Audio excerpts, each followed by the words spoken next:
بسم الله الرحمن الرحيم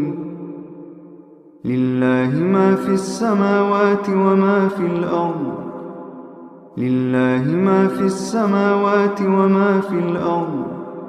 لله ما في السماوات وما في الأرض وإن تبدوا ما في أنفسكم أو تخفوه يحاسبكم به الله فيغفر لمن يشاء ويعذب من يشاء فيغفر لمن يشاء ويعذب من يشاء والله على كل شيء قدير والله على كل شيء قدير.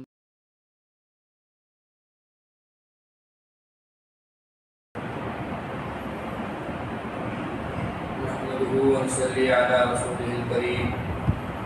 أما بعد أعوذ بالله من الشيطان الرجيم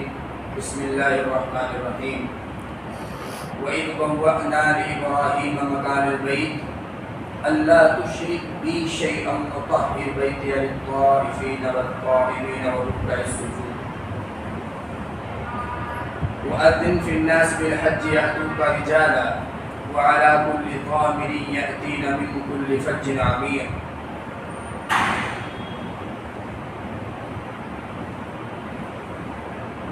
حج اور قربانی کے تعلق سے کلام پاک میں مشترکہ آیات ہیں.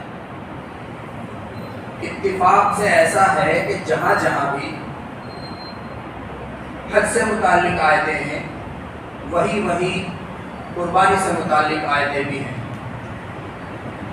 اور کئی بار تو ایسا ہے کہ حج سے متعلق جو آیت ہے وہی قربانی سے متعلق بھی آیت ہے. حج پر بات کرنے کے لیے بھی وہی آیت تلاوت کرنی رہتی ہے اور قربانی کے متعلق بات کرنے کے لیے بھی وہی آیت تلاوت کرنی رہتی ہے. اسلام میں جو دونوں اہم عبادتیں ہیں حج اور قربانی دونوں ہی کا تعلق بہت زیادہ خاص جد امجد حضرت ابراہیم علیہ السلام سے ہے. قربانی کے متعلق پارہ نمبر 1 میں بھی بہت ساری آیتیں ہیں اور قربانی کے متعلق سورہ حج میں بھی کچھ آیتیں ہیں. پھر حضرت ابراہیم علیہ السلام کی دعاؤں کا ذکر ہے. کہیں حضرت ابراہیم علیہ السلام نے اپنے فیملی کے لیے جو حفاظتیں مانگی ہیں اس کا ذکر ہے. کہیں دونوں باپ بیٹوں کی دعاؤں کا ذکر ہے. الغرض قرآن میں جہاں جہاں پر یہ مشترکہ آیات پھیلی ہوئی ہیں ان میں سب سے بنیادی آیت جو ہے وہ سورہ حج میں ہے. وَإِذْ بَوَّأْنَا لِإِبْرَاهِيمَ مَكَانَ الْبَيْتِ أَلَّا تُشْرِكْ بِي شَيْئًا وَطَهِّرْ بَيْتِيَ لِلطَّائِفِينَ وَالْعَاكِفِينَ وَرُكَّعِ السُّجُودِ. اس آیت میں اللہ تبارک و تعالی نے سورہ حج کی یہ جو آیت ہے اس میں حج کی فرضیت اور حج کی تاریخ کی طرف اشارہ کیا ہے کہ حج اولاً کیسے فرض ہوا اور کیسے کعبۃ اللہ کی بنیاد ڈری. تو گویا کہ پوری تاریخ کی طرف اس میں اشارہ ہے. اللہ تبارک و تعالی نے ارشاد فرمایا کلام پاک میں کہ یاد کیجئے جب ہم نے ابراہیم علیہ السلام کو کعبہ کی جگہ بدلا دی, بیت اللہ کی جگہ بدلا دی اور یہ کہا کہ میرے ساتھ کسی کو شریک مت ٹھہرانا اور میرے گھر کو طواف کرنے والوں کے لیے اور وہاں پر اعتکاف کرنے والوں کے لیے وہاں پر ٹھہرنے والوں کے لیے پاک صاف کر دیجیے. تو اس آیت مبارکہ میں اللہ تبارک و تعالی نے پوری ایک تاریخ کا اختصار پیش کر دیا ہے. تو آج ہمیں جاننا یہ ہے کہ اولاً بعد میں اللہ تبارک و تعالیٰ نے حج کا حکم دیا, عمرے کا حکم دیا, یہ سب الگ ہے. لیکن بات آج یہ کرنی ہے کہ ابتدا میں کیسے اور کیوں حج فرض ہوا، کیسے ہوا، شروعات کہاں سے ہوئی، خانہ کعبہ کے جو چکر لگائے جاتے ہیں ان کی ابتدا کہاں سے ہوئی، صفا مروہ کے درمیان جو رمی دوڑ لگائی جاتی ہے اس کی ابتدا کہاں سے ہوئی، رمی جو کرتے ہیں حجاج اس کی ابتدا کہاں سے ہوئی۔ تو سب سے پہلے ہمیں تھوڑا سا پیچھے جانا ہے، اور آپ نے سنا ہوگا کہ اللہ تبارک و تعالیٰ نے جب انسان کو پیدا کرنے کا ارادہ کیا تو اپنی نورانی مخلوق فرشتوں کے سامنے اس کا ذکر کیا کہ میں ایک ایسی قوم بنانے جا رہا ہوں جو دنیا میں میری عبادت کرے گی اور دنیا میں رہے گی، پھر باقاعدہ ان کا انتقال ہوا کرے گا، وہ میرے پاس آیا کریں گی، پھر ان کا حساب و کتاب ہوگا الی آخرہ۔ تو فرشتوں نے کہا کہ باری تعالیٰ آپ ایسی قوم بنا رہے ہیں جو زمین میں فساد پھیلائے گی، قتل و غارت گیری کرے گی، ایک دوسرے کا حق دبائے گی، ایک دوسرے کو ناحق ستائے گی اور ایک دوسرے کو دیکھ کر خوش نہیں رہے گی۔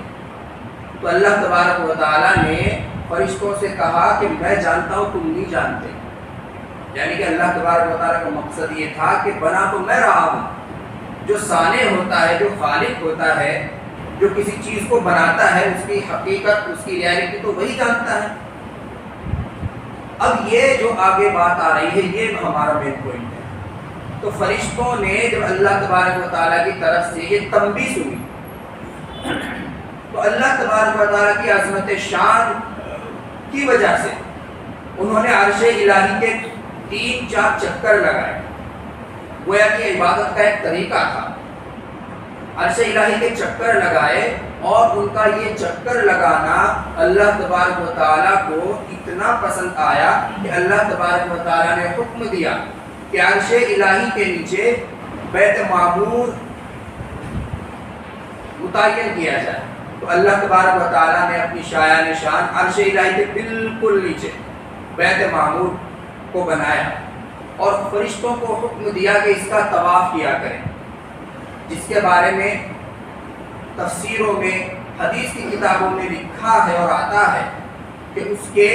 روزانہ 70,000 فرشتے اس کا طواف کرتے ہیں، اور جو ایک مرتبہ طواف کرتا ہے اس کا دوبارہ نمبر نہیں آتا۔ تو عرش الہی پر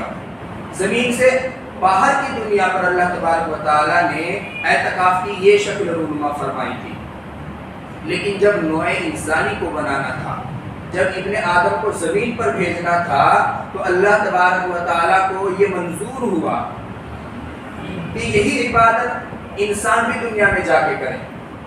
یہی عبادت انسان بھی کرے، کیونکہ اللہ تبارک و تعالیٰ کو یہ انداز بہت پسند آیا تھا۔ چنانچہ حضرت آدم علیہ السلام جب دنیا میں تشریف لائے تو سب سے پہلی روایت یہی ملتی ہے کہ انہوں نے خانہ کعبہ کی تعمیر کی۔ خانہ کعبہ کی کس نے تعمیر کی، اس سلسلے میں بہت زیادہ صریح قول نہیں ملتے۔ کلام پاک میں تو صرف اور صرف حضرت ابراہیم علیہ السلام کے ذریعے سے خانہ کعبہ کو بنانے کا ذکر ملتا ہے بس، مگر پہلے اہل کتاب جو لوگ گزرے ہیں ان کی کتابوں سے بہت ساری چیزیں ملتی ہیں کہ سب سے اور اشارہ بھی ملتا ہے کلام پاک میں۔ اللہ تبارک و تعالیٰ نے کہا وَإِذْ بَوَّأْنَا، جب ہم نے ابراہیم علیہ السلام کو کعبہ کی جگہ بدلا دی، تو اس کا مطلب جگہ پہلے سے فکس تھی۔ سب سے پہلے حضرت ابراہیم آدم علیہ السلام کا ذکر آتا ہے، پھر اس کے بعد حضرت شیس علیہ السلام کا ذکر آتا ہے۔ خیر، تو حضرت ابراہیم علیہ السلام کو جب اللہ تبارک و تعالیٰ نے کعبۃ اللہ کی جگہ بدلا دی، اس کی نشاندہی کی، تو حضرت ابراہیم علیہ السلام اس زمانے میں ملک شام میں مقیم تھے، ملک شام میں رہتے تھے، وہیں ان کی فیملی تھی، وہیں کے باشندے تھے۔ تو حضرت جبرائیل علیہ السلام براق لے کر خدمت میں حاضر ہوئے اور عرض کیا کہ باری تبارک و تعالیٰ کی طرف سے یہ حکم نازل ہوا ہے اور آپ اس کو پورا کیجیے۔ ابراہیم علیہ السلام نے اللہ تبارک و تعالیٰ کے حکم کو پورا کرنے کے لیے اپنی اہلیہ اور اپنے شیر خوار بچے اسماعیل علیہ السلام کو ساتھ لیا اور براق پر سوار ہو کر خانہ کعبہ کی تعمیر جہاں ہونی تھی اس طرف روانہ ہو گئے۔ جب بھی کوئی بستی آتی تو ابراہیم علیہ السلام پوچھتے کہ یہاں رکنا ہے کیا؟ جبرائیل علیہ السلام کہتے نہیں ابھی اور آگے ہے۔ پھر جب کوئی بستی آتی تو ابراہیم علیہ السلام پوچھتے کہ یہاں رکنا ہے، تو جبرائیل علیہ السلام کہتے کہ نہیں ابھی اور آگے جانا ہے۔ الغرض جب وہ جگہ آ گئی جہاں پر اللہ تبارک و تعالیٰ کو یہ مقصود تھا کہ یہاں پر خانہ کعبہ کی بنیاد رکھنی ہے، وہاں پر جبرائیل علیہ السلام نے حکم دیا کہ یہاں پر آپ کے اللہ نے، آپ کے معبود نے حکم دیا ہے کہ یہاں پر بیت اللہ کی تعمیر کی جائے۔ چنانچہ جب ابراہیم علیہ السلام نے اس جگہ کا جائزہ لیا تو کلام پاک میں الفاظ آتے ہیں بواد غیر ذی زرع، کہ ایسی جگہ تھی جو پتھریلی تھی، کاشت کے قابل نہیں تھی، وہاں پر کوئی فصل نہیں ہو سکتی تھی، وہاں بے آب و گیا میدان آپ کہہ سکتے ہیں، بے آب و گیا میدان، پانی کی کوئی فراوانی نہیں تھی۔ الغرض ابراہیم علیہ السلام نے وہاں پر خیمہ ڈالا اور اپنے اہل و عیال کو وہاں پر چھوڑ کر واپس روانہ ہونے کا ارادہ کیا۔ یہ سب دیکھ کر حضرت حاجرہ علیہ السلام کہنے لگی کہ آپ اس بے آب و گیا میدان میں چھوڑ کر ہمیں کہاں جانے لگے؟ کچھ نہیں بولے، پھر چلتے بنے۔ پھر سوال کیا حضرت حاجرہ نے، پھر چلتے بنے، پھر سوال کیا۔ پھر حضرت حاجرہ نے خود ہی کہا کہ کیا اللہ تبارک و تعالیٰ نے ایسا آپ کو کرنے کو کہا ہے؟ تو حضرت ابراہیم علیہ السلام نے اشارہ کیا کہ ہاں اللہ تعالیٰ کا یہی حکم ہے، لیکن وہ اہلیہ بن نبی کی اہلیہ تھی۔ فوراً کہا کہ اگر اللہ تبارک و تعالیٰ کا یہ حکم ہے تو اللہ تبارک و تعالیٰ ہمیں ضائع نہیں کریں گے۔ ابراہیم علیہ السلام جب واپس جانے لگے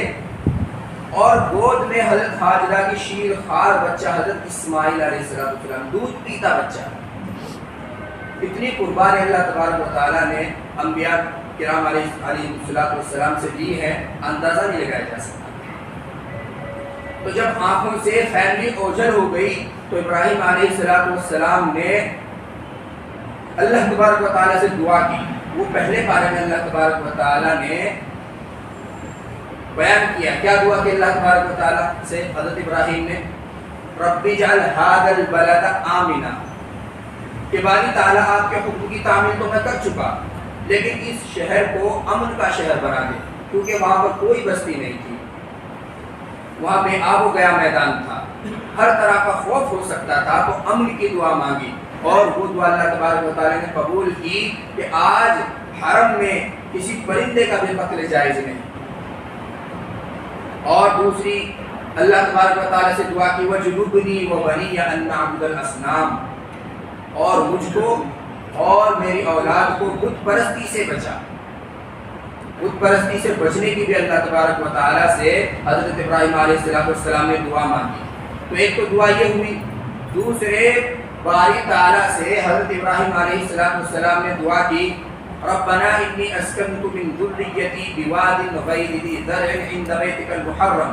ربنا لیقیموا الصلاۃ الی آخرہ، کہ اے باری تعالیٰ میں نے آپ کے حکم سے اپنے اہل خانہ کو ایک ایسی جگہ پر لا کر چھوڑ دیا ہے جہاں پر پانی کا انتظام نہیں، یہ زمین کاشت کے قابل نہیں، اور اسی طرح کی بہت ساری اللہ تبارک و تعالیٰ سے حضرت ابراہیم نے التجا کی۔ ایک آیت میں ہے وَارْزُقْهُم مِّنَ الثَّمَرَاتِ، ان کو پھلوں کا رزق دے۔ تو متعدد جگہ کلام پاک میں اس تعلق سے آیات بکھری ہوئی ہیں۔ تو اللہ تبارک و تعالیٰ نے حضرت ابراہیم علیہ السلام کی یہ دعا قبول فرمائی، اور آج حضرت ابراہیم علیہ السلام کی دعاؤں ہی کا نتیجہ ہے کہ جو پھل دنیا کے کسی بھی کونے میں تیار رہتا ہے، جب پیدا ہوتا ہے، اگرچہ اس پھل کے متعدد ہی درخت ہوں، وہ کسی نہ کسی طرح سے اللہ تبارک و تعالیٰ کے حکم سے مکہ میں پہنچتا ہے، وہاں پر استعمال ہوتا ہے۔ اللہ تبارک و تعالیٰ کے اس امتحان میں کامیابی کے بعد اللہ تبارک و تعالیٰ نے حکم دیا وَأَذِّن فِي النَّاسِ بِالْحَجِّ يَأْتُوكَ رِجَالًا وَعَلَىٰ كُلِّ ضَامِرٍ يَأْتِينَ مِن كُلِّ فَجٍّ عَمِيقٍ، کہ لوگوں میں حج کا اعلان کیجیے، اور حج کا اعلان کا حکم جب دیا، ساتھ ساتھ یہ بھی کہا کہ آپ صرف اعلان کریں گے اور آپ کے اعلان میں تاثیر ہم پیدا کریں گے۔ یأتوک رجالا، لوگ پیادہ پا چلے آئیں گے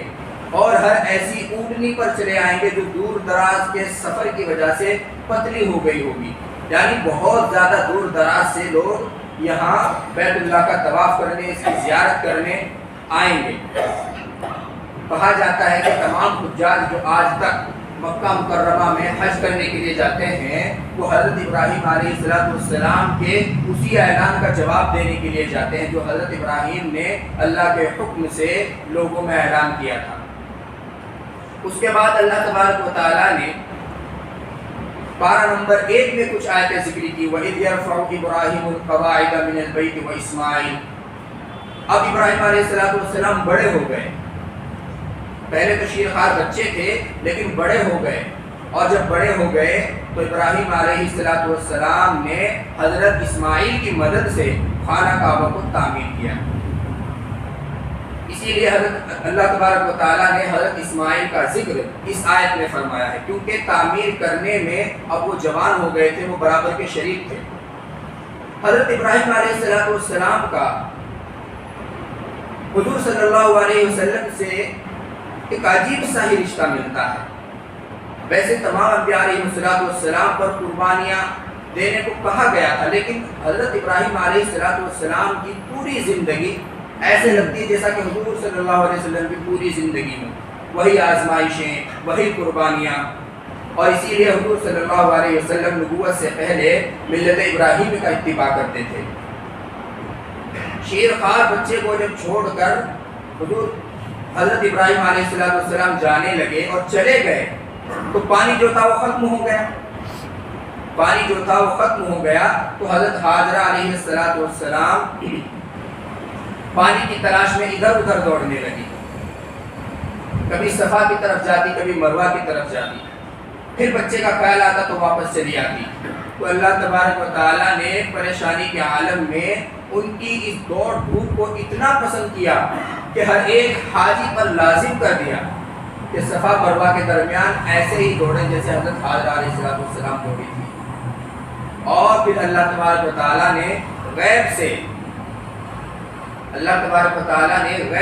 حضرت جبرائیل علیہ السلام کو بھیجا کہ حضرت اسماعیل علیہ السلام کے لیے پانی کا انتظام کیجیے۔ تو حضرت جبرائیل علیہ السلام نے ایک پر مارا، کہا جاتا ہے کہ اسی جگہ پر جہاں پر حضرت اسماعیل پیاس کی وجہ سے اپنی ایڑیاں رگڑ رہے تھے، تو وہاں سے پانی نکلنا شروع ہو گیا، جس کو آج حجاج کرام بہت احترام کے ساتھ، بہت اکرام کے ساتھ پیتے ہیں اور پھر وہاں سے لے کر آتے ہیں۔ آگے اور تو اللہ تبارک و تعالیٰ نے بہت ساری چیزیں ایسی ہیں جو حضرت ابراہیم علیہ السلام کی ملت سے حضور صلی اللہ علیہ وسلم کی ملت میں برقرار رکھی، اور پھر وہی چیزیں اللہ تبارک و تعالیٰ نے حضور صلی اللہ علیہ وسلم کی امت پر لازم کر دی۔ اگر وہ کام حج میں نہ کیا جائے تو حج مکمل نہ ہو۔ اس کے بعد اللہ تبارک و تعالیٰ نے جب خانہ کعبہ کی تعمیر مکمل ہو گئی، پھر لوگوں کو حکم دیا وَلِلَّهِ عَلَى النَّاسِ حِجُّ الْبَيْتِ مَنِ اسْتَطَاعَ إِلَيْهِ سَبِيلًا، کہ اللہ کے لیے لوگوں پر بیت اللہ کا حج واجب ہے۔ وَمَنْ كَفَرَ فَإِنَّ اللَّهَ غَنِيٌّ عَنِ الْعَالَمِينَ، اور جو انکار کرے تو اللہ تبارک و تعالیٰ کو تمہاری جو ضرورت بھی نہیں ہے۔ یہی سے بہت سے لوگوں کو اعتراض ہوتا ہے کہ ہماری سمجھ میں حج نہیں آتا، حج پر کچھ اعتراض بھی ہیں۔ ایک تو سوال یہی ہے، بڑا اہم سوال کرتے ہیں کہ حج سمجھ میں نہیں آتا، عقل سے باہر ہے۔ اگر اللہ تبارک و تعالیٰ کو اتنی مشقتیں ہی اٹھوانی تھی بندوں سے، تو پھر اپنی اپنی مسجدوں میں، اپنے اپنے گھروں کے پاس، اپنے اپنے شہر میں یا اپنی اپنی جامع مسجد کے پاس ایک چھوٹا سا قبلہ بنانے کا حکم دے دیتے، وہاں طواف کر لیا کرتے۔ کیا ضرورت تھی اتنا پیسہ خرچ کر کے جانے کی اور مشقت اٹھانے کی اور یہ سب پروسیس کرنے کی؟ تو اس کا جواب یہی دیا جاتا ہے کہ اللہ تبارک و تعالیٰ نے شریعت کو وہاں سے چلایا ہے جہاں سائنس ختم ہوتا ہے۔ آپ شریعت کو عقل سے نہیں رکھ سکتے، جہاں پر عقل کام کرنا بند کر دے وہاں پر فوراً سوچ لینا چاہیے کہ اب یہاں پر ہماری رسائی نہیں ہے۔ شریعت وہاں سے شروع ہوتی ہے جہاں ہماری سوچ ختم ہوتی ہے۔ دوسرا اعتراض کرتے ہیں کہ آپ کو کہتے ہیں کہ بت پرستی حضرت ابراہیم علیہ السلام کی دعا سے ختم ہو گئی تھی، خانہ کعبہ میں بت پرستی نہیں ہے، اور حضرت ابراہیم علیہ السلام نے دعا بھی کی تھی، اور خود اللہ تبارک و تعالیٰ نے بھی ظاہری اور باطنی گندگی سے خانہ کعبہ کو پاک کرنے کا حکم دیا تھا۔ تو کیوں پھر لوگ اس کالے پتھر کے چاروں طرف گھومتے ہیں، کیوں اس کو پوجتے ہیں، اور کیوں اس کو اتنی اہمیت اور اتنا امپورٹنس دیتے ہیں کہ اگر اس کے ساتھ چکر نہیں لگائے تو آپ کہتے ہیں کہ حج نہیں ہوا؟ یہ بت پرستی نہیں ہے تو پھر اور کیا ہے؟ یہ سوال لوگ کرتے ہیں، اور بڑا اہم سوال ہے، بڑے بڑے باقاعدہ ڈیبیٹ ہوتے ہیں اس پہ، لیکن جواب ان لوگوں کے لیے ہوتا ہے جن کو ماننا ہو، جن کو سوال کر کے چھوڑ دینا ہو، ان کے لیے جواب نہیں ہوا کرتے۔ تو اس کا جواب علماء نے لکھا ہے اور عقل میں بھی آنے والا ہے کہ بت پرستی کہتے کس کو ہیں؟ بت پرستی کہتے ہیں کہ کسی ایک معبود کو اپنے ہاتھوں سے بنا لیا جائے اور پھر اس کو معبود حقیقی سمجھ کر پوجا جائے، اس کا رخ کیا جائے۔ لیکن حاجی لوگ جو خانہ کعبہ میں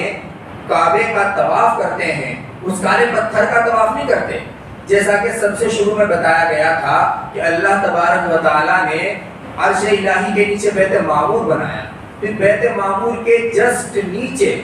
دنیا میں بندوں کی عبادت کے لیے خانہ کعبہ کی تعمیر کرائی۔ تو اصل جو چکر لگتے ہیں وہ اس جگہ کے لگتے ہیں، خانہ کعبے کے نہیں لگتے۔ اور دلیل اس کی یہ ہے کہ آپ خانہ کعبہ کو جڑ سے اٹھاؤ اور ایک طرف لے جا کے رکھ دو، تو کیا حاجی لوگ اس کالے پتھر کا چکر لگائیں گے؟ نہیں، اس جگہ کا چکر لگائیں گے جس جگہ پر خانہ کعبہ بنا ہوا ہے۔ اور ایسی تو بہت ساری تاریخ ملتی ہیں جن میں خانہ کعبہ کا نام و نشان عمارت کے اعتبار سے مٹ گیا تھا، لیکن پھر بھی خانہ کعبہ ہی کا چکر لگاتے تھے، اسی جگہ کا چکر لگاتے تھے۔ کئی سال تک بیت اللہ کی تعمیر نہیں ہوئی تھی، اس کے باوجود بھی لوگ اسی جگہ کا چکر لگاتے تھے۔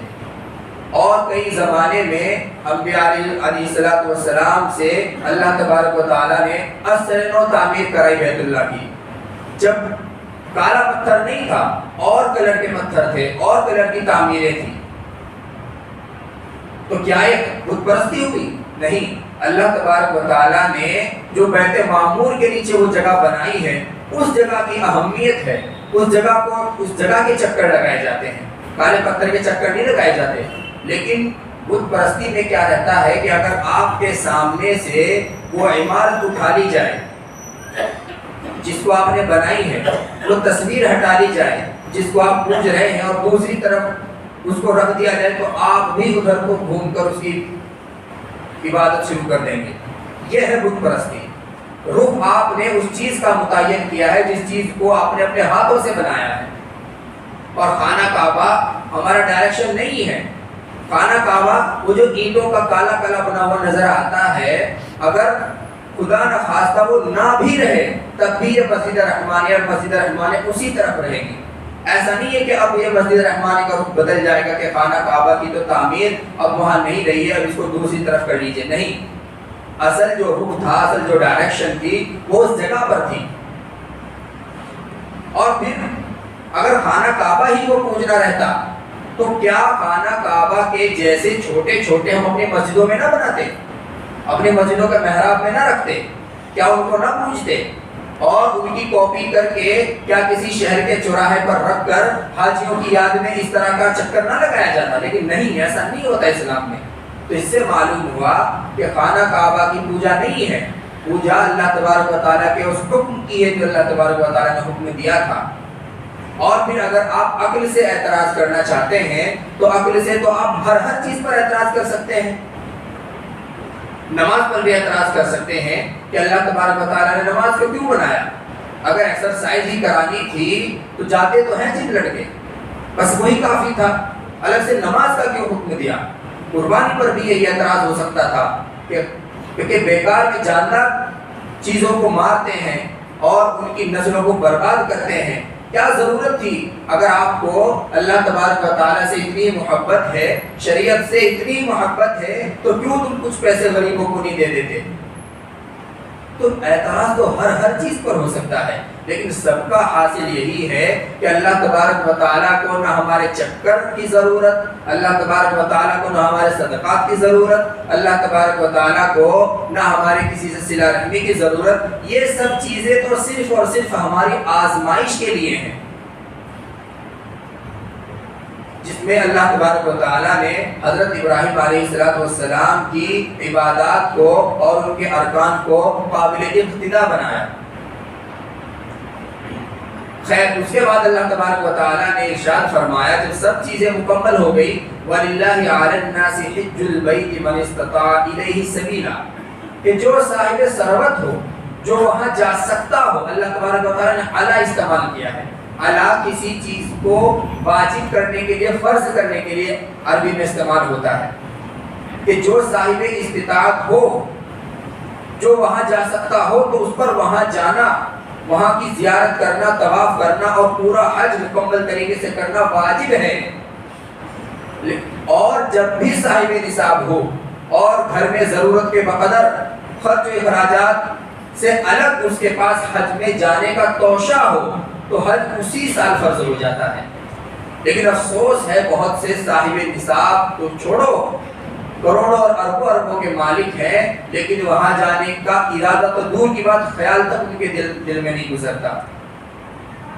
لیکن اللہ تبارک و تعالیٰ نے اس کی فرضیت کے فوراً بعد بڑا خطرناک جملہ استعمال کیا ہے، وَمَنْ كَفَرَ فَإِنَّ اللَّهَ غَنِيٌّ عَنِ الْعَالَمِينَ، کہ جو انکار کرے، اب وہ انکار چاہے زبان سے ہو، وہ انکار چاہے خاموش رہ کر ہو، تو اللہ تبارک و تعالیٰ تو تمام جہانوں سے بے نیاز ہے۔ یعنی اللہ تبارک و تعالیٰ کو ضرورت نہیں ہے، اللہ تبارک و تعالیٰ کو اپنے مشقت میں نہیں ڈالنا ہے، وہاں تو وہ جاتے ہیں جو خوش نصیب ہوتے ہیں۔ حضرت عبداللہ بن مبارک بڑے مشہور فقیہ ہیں، بڑے مشہور عالم دین ہیں، تو خود تو حج پہ جاتے ہی تھے، لیکن ایک مکمل گروپ ان کی رہنمائی میں حج کرنے کے لیے تیار رہتا تھا اور یہ سوچتا تھا کہ حج کے ارکان ان سے اچھے کون جانتا ہے، تو ان کے پاس آتے کہ حضرت آپ کے ساتھ سفر پہ جانا ہے، حج کے سفر پہ جانا ہے، تو حضرت عبداللہ بن مبارک ان سے ان کا توشہ لے لیتے اور ان کو ایک صندوق میں بند کر کے گھر ہی چھوڑ جاتے اور اپنے پیسے سے ان کو بیت اللہ کی زیارت کے لیے لے جاتے، اور راستے میں جب کچھ خرید و فروخت کی جگہ آتی، کوئی بازار آتا، تو یہ کہتے کہ کیا تمہارے گھر والوں میں سے کسی نے کچھ لانے کو بولا ہے،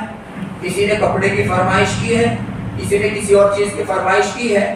تو لوگ اپنی اپنی فرمائشوں کا ذکر کرتے، لوگ اپنے اپنے گھر والوں کی خواہشات کا ذکر کرتے، تو سب کو اپنے پیسے سے خرید کر دیتے، صرف اس لیے کہ اللہ تبارک و تعالیٰ کو نہ جانے کون سی عطا پسند آ جائے اور ان کے حج کے ساتھ ساتھ میرا حج بھی قبول فرما لے۔ آپ اندازہ لگائیے کہ اگر 10 لوگوں کا گروپ بھی وہ ساتھ لے جاتے ہوں تو اس زمانے میں 40-50 لاکھ کے قریب شاید خرچ بیٹھتا ہے، یا 30-35 تو بیٹھتا ہی ہے۔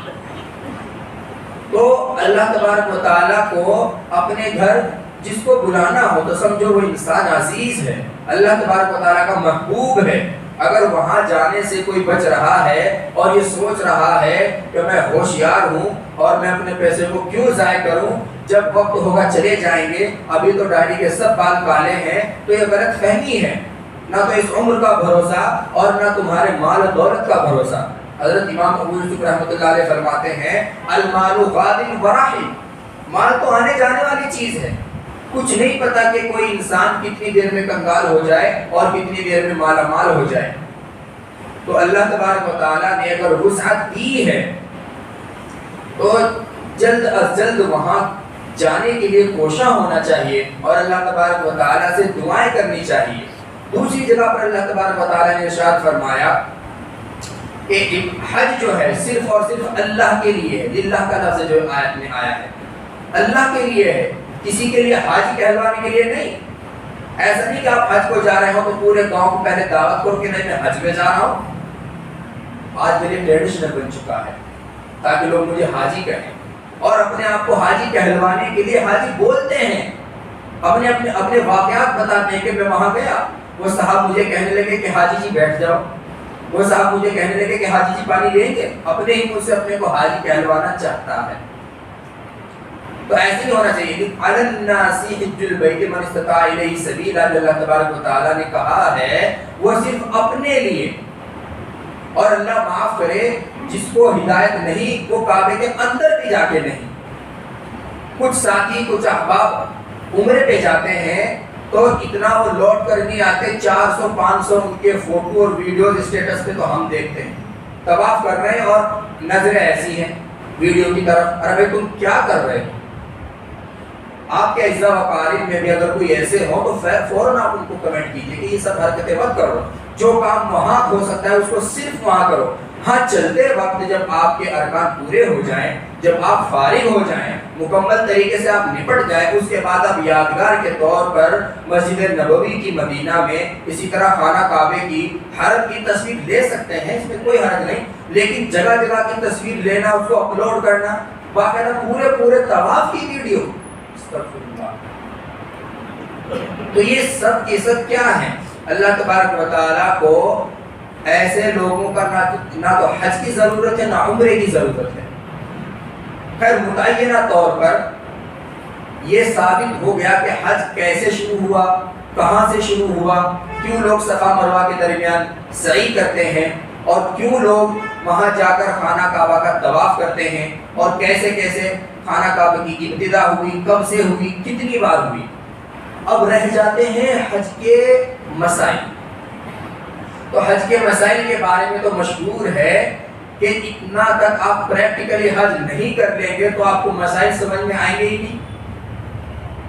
ملا علی قاری رحمۃ اللہ علیہ بہت بڑے فقیہ گزرے ہیں، مسائل حج پر انہوں نے خود کتاب لکھی، حج کے مسائل لوگوں کو سمجھانے کے لیے خود کتاب لکھی، اور بہت جامع کتاب لکھی۔ عرب کے جو جتنے بھی قبائل ہیں، اب تو اس کا اردو میں بھی ترجمہ ہو گیا، جب حج پہ جاتے تو اس کتاب کو ساتھ رکھتے تھے، لیکن حج کیا نہیں تھا۔ جب پہلی بار حج پہ گئے تو طواف الٹا کرنے لگے۔ اب کسی نے کہا بڑے میاں نظر نہیں آتا ہے، کیا کر رہے ہو؟ ملا علی قاری کی کتاب نہیں پڑھی کیا؟ اس کو ساتھ لاتے تو آپ صحیح تمام ارکان ادا کرتے۔ اب ان کو کون پتہ ہے ملا علی قاری سے بات ہو رہی ہے۔ تو مسائل حج تو ایسے ہیں کہ ان کو پریکٹیکلی رمی میں کیسے کرنی ہے، مینا میں کب رکنا ہے، مزدلفہ میں کب رکنا ہے، عرفات کو کب جانا ہے، کب وہاں سے نکلنا ہے، کیا پڑھ کے نکلنا ہے، یہ سب چیزیں تو مسائل کے تعلق سے ہیں۔ انشاءاللہ اگر پھر کبھی موقع ملا تو پھر بات ہوگی۔ ابھی تو صرف حج کیسے فرض ہوا اس کی فرضیت ذہن میں آ گئی، اور اللہ تبارک و تعالیٰ کا یہ فرمان کہ من استطاع الیہ سبیلا، اس کو اچھے سے دماغ میں رکھیں کہ اللہ تبارک و تعالیٰ جس سے محبت کرتے ہیں اسی کو اپنے گھر بلاتے ہیں، اور جس سے محبت نہیں کرتے وہ کروڑ پتی ہو کر بھی اس سے محروم رہتا ہے۔ تو کوشش کیجیے اور دعا کیجیے کہ اللہ تبارک و تعالیٰ جلد از جلد جو صاحب ثروت ہیں ان کو اسی سال یا اگلے سال، اس سال تو خیر ہو گیا مکمل، اگلے سال انشاءاللہ وہ کوشش بھی کریں اور دعائیں بھی اللہ تبارک و تعالیٰ سے کرتے رہیں، اور جو صاحب استطاعت نہیں ہیں وہ تمنا رکھے دل میں، اللہ تبارک و تعالیٰ انشاءاللہ غیب سے انتظام فرمائیں گے۔ وآخر دعوانا الحمدللہ رب العالمین۔